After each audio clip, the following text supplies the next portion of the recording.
آئیے ذرا اس بات پر غور کر کے دیکھتے ہیں کہ خدا کی بادشاہی کا کیا مطلب ہے، خدا کی بادشاہی سے کیا مراد ہے۔ یاد رکھیں کہ خدا کی بادشاہی محض دلی کیفیت یا کوئی ادارہ نہیں اس کا مطلب انسانی کامرانی یا کوئی مخصوص چرچ یا مشن ہے، بلکہ کلام الہی کے مطابق اس سے مراد ایک حکومت ہے جس کے اقبال اور سلامتی کی کچھ انتہا نہ ہوگی۔ یسائی نبی کا صحیفہ 9 باب اس کی 7ویں آیت۔ یسوع مسیح کی پیدائش کی خوشخبری دیتے ہوئے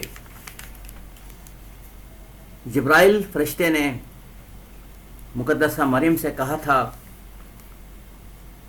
وہ داؤد کے تخت پر بیٹھے گا اور یعقوب کے گھرانے پر ابد تک بادشاہی کرے گا۔ لوکا کی انجیل 1 باب 32ویں آیت اور 33ویں آیت۔ اپنے 3.5 سالہ منادی اور خدمت گزاری کے دوران مسیح یسوع نے خود کو اکثر ابن آدم کہا۔ یہ بیانات ہمیں ایک آدم ذات کی یاد دلاتے ہیں جس کی پیشن گوئی دانیل نبی نے کی تھی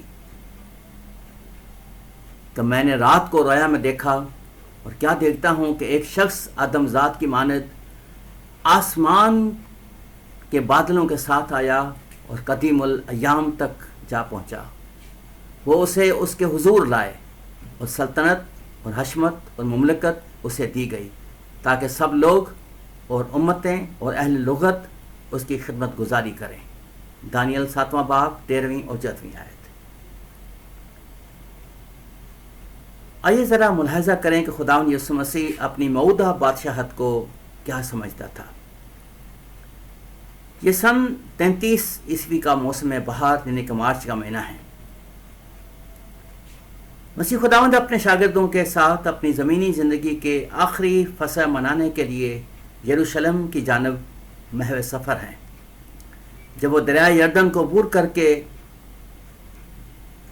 پریا کے علاقے میں سے گزرتے ہیں تو ایک جوان آدمی یسوع مسیح کے پاس آ کر ہمیشہ کی زندگی کا طلبگار ہوتا ہے، مگر جب یسوع نے اسے کہا کہ اپنا مال و اسباب بیچ کر غریبوں کو دے دے تجھے آسمان پر خزانہ ملے گا اور آ کر میرے پیچھے ہو لے، تو وہ غمگین ہو کر واپس چلا گیا۔ اس دولت مند نوجوان کے چلے جانے کے بعد یسوع نے اپنے شاگردوں سے فرمایا کہ اونٹ کا سوئی کے ناکے میں سے گزر جانا اس سے آسان ہے کہ دولت مند خدا کی بادشاہی میں داخل ہو۔ شاگرد حیرانی سے پوچھتے ہیں کہ تو پھر کون نجات پا سکتا ہے؟ یسوع نے جواب دیا کہ یہ آدمیوں سے تو نہیں ہو سکتا، لیکن خدا سے سب کچھ ہو سکتا ہے۔ اس کے بعد پطرس سب کی نمائندگی کرتے ہوئے خداوند یسوع سے کہتا ہے کہ دیکھ ہم تو سب کچھ چھوڑ کر تیرے پیچھے ہو لیے ہیں، بس ہم کو کیا ملے گا؟ اس سوال کے جواب میں یسوع سب سے مخاطب ہوتے ہوئے فرماتا ہے کہ میں تم سے سچ سچ کہتا ہوں کہ جب ابن آدم نئی پیدائش میں اپنے جلال کے ساتھ تخت پر بیٹھے گا تو تم بھی جو میرے پیچھے ہو لیے ہو 12 تختوں پر بیٹھ کر اسرائیل کے 12 قبیلوں کا انصاف کرو گے۔ عید فصح سے 6 دن پہلے جمعے کی شام کو مسیح خدا نے اپنے شاگردوں کے ساتھ بیت عنیہ پہنچے جو یروشلم سے قریباً 2 میل کے فاصلے پر تھا۔ اس کے بعد اگلے ہفتے کے دوران خدا یسوع مسیح روزانہ بیت عنیہ سے یروشلم کو جاتے ہیں اور شام کو پھر واپس بیت عنیہ آ جاتے ہیں۔ ہفتے کو شریعتی سبت کی وجہ سے مسیح خداوند بیت عنیہ میں ہی رہتے ہیں، مگر ہفتے کے پہلے روز یعنی کہ اتوار کو وہ شاہانہ طور پر یروشلم میں داخل ہوتے ہیں اور سوموار کو وہ یروشلم میں ہیکل کو دوسری مرتبہ جانوروں اور صرافوں اور کبوتر فروشوں سے پاک صاف کرتے ہیں۔ مگر یسوع مسیح کی زمینی زندگی کے آخری ہفتے کے دوران یہ منگل کا دن ہے، اس کے پکڑائے جانے میں صرف 2 دن باقی ہیں۔ ہفتے کے تیسرے روز بعد از دوپہر یسوع کوہ زیتون پر بیٹھے نیچے یروشلم شہر میں واقع ہیکل کو دیکھ رہے ہیں۔ اسی دوران پطرس، اندریاس، یعقوب اور یوحنا